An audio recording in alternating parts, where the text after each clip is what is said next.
Ay, Derek, may tanong ako. May bigla-bigla na lang tinatanong sa mga taong ngayon. Ma, hawak mo ang beat? Ha? Hawak mo ang beat? Anong beat? Ano raw? Hawak mo yung beat? Wala akong bitbit. Sa mga nagtago sa kuweba at gulong-gulo. Ano nga yung beat? Heto kasi yon.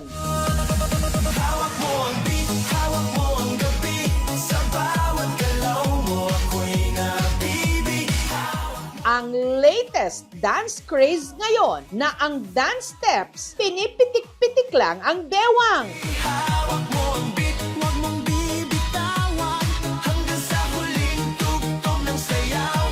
Ang iba, meron pang pa-props.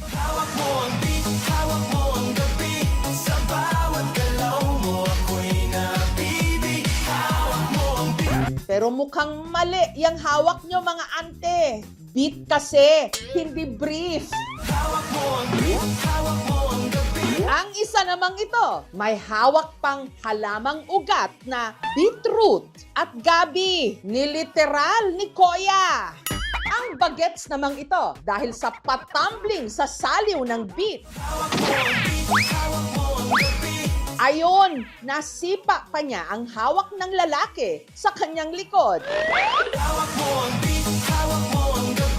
Ito ang beat o tugtog na nagpapaindak ngayon sa sambayanan. Taas kamay kung nahawa ka na rin sa hawak mo ang beat dance craze. Hawak mo ang beat, huwag mong bibitawan hanggang sa huling tugtog ng sayawan. Hawak mo ang beat. Pero palaisipan ng ilan, sino ba talaga ang may hawak ng beat? Makaawa mo, bitawan mo na yung beat. DJ, patunugin mo. Itanong natin yan mismo sa taong nasa likod ng viral hit na nahanap namin sa Tacloban City sa Leyte. Hawak mo ang beat. Si DJ Mogo na isa palang French national.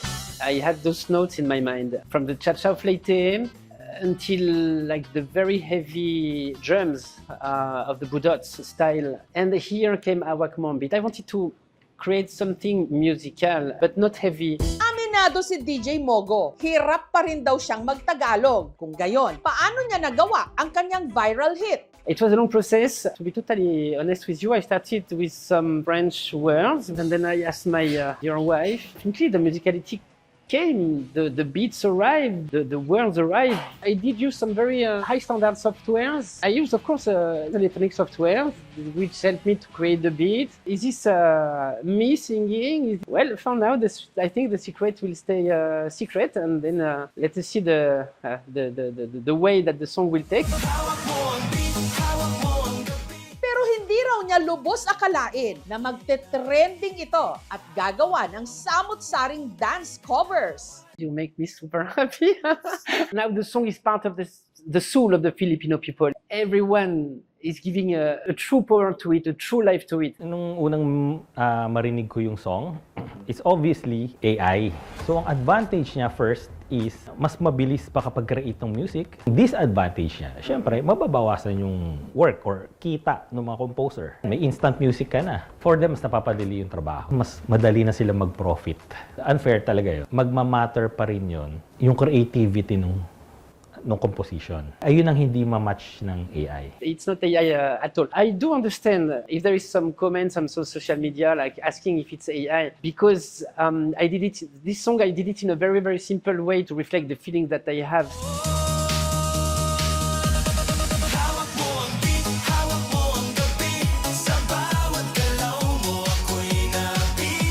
Pero sa lahat ng kumasa, siya na siguro ang talagang napahawak sa silya ang lahat nung nasilayan ang kanyang pag-inda.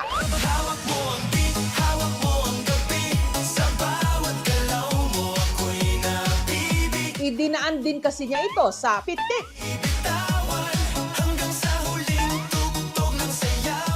With matching soft moves.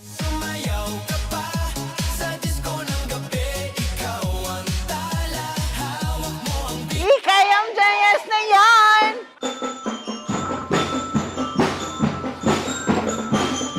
Ang binansagan ngayong Pitik Queen.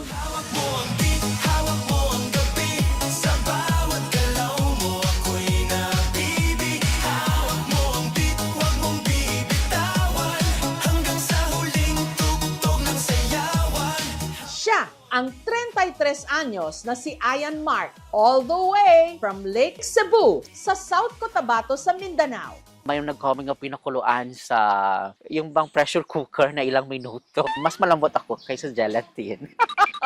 Sa tuwing nagre-record siya ng dance videos, hindi niya raw talaga mapigilang pumitik. Yung pitik ko is parang nandun na, kaya bang hindi siya scripted. Nakabase sa beat ng music.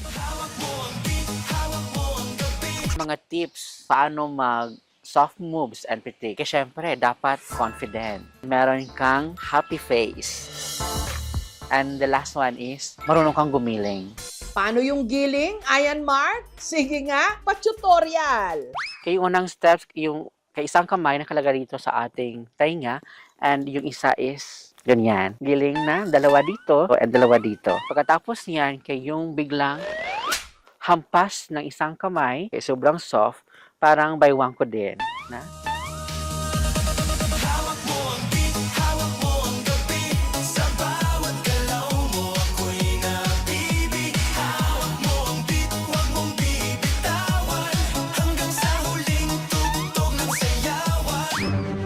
At hindi lang daw pitik queen ang hawak niyang titulo. Siya rin daw ang bagong DPWH Secretary. Pero sa kaso niya, ang ibig sabihin ng DPWH, Department of Public Works and Highways. Walang kurakot, pitik lang, and giling. napansin kasi ng netizens na ang kanyang forma, laging high-waist na shorts o pantalon. College days, yung formado ka talaga pag pumunta ng paaralan is nakatuck-in and naka-insert. Ito yung ikaliligaya ko dahil ako ito. Pero sa totoong buhay, si Ian Mark, isa pala talagang secretary o kalihim. Secretary to the school president ng Santa Cruz Mission School Incorporated. Before akong naging secretary, kay isa akong college instructor at isa rin akong junior high school teacher. Ang tinuturo ko kay yung tribal education. Tinuturo namin kung ano yung aming kultura being Tubali ethnic groups. Humahanga po ako sa kanya. Marami po kaming natutunan sa kanya po about sa aming kultura. He's promoting the school, he's promoting the people, at saka yung sa arts, in the field of dance and music. Kaya maliban sa damso, ano pa yung ginagawa natin? Malapit sa puso ni Ian Mark ang pagtuturo ng tribal education dahil siya mismo galing sa isang tribo sa Lake Cebu, ang tribong Tiboli. Sa kubong ito, nakatira ang kanyang pamilya. Welcome kayo sa aming simpleng tahanan. Meron akong kapatid na nakatapos, kay dalawa. Ako yung napaaral sa kanila, kay yung ama ko at ang aking ina, kay hindi sila nakapagtapos. Kaya itong trouser ko, kapag pumipili ako kung ano yung aking susuotin sa office, dapat hanggang puson kay yung trouser ko para ako ay maging sexy. Mga 6 ang edad niya, nagasaot na siya. Umana ako sa una, ako ang soltero, amo man ako ng vlog, saot. Hanggang sa mga gawaing bahay, si Ian Mark, panay pa rin ang pitik.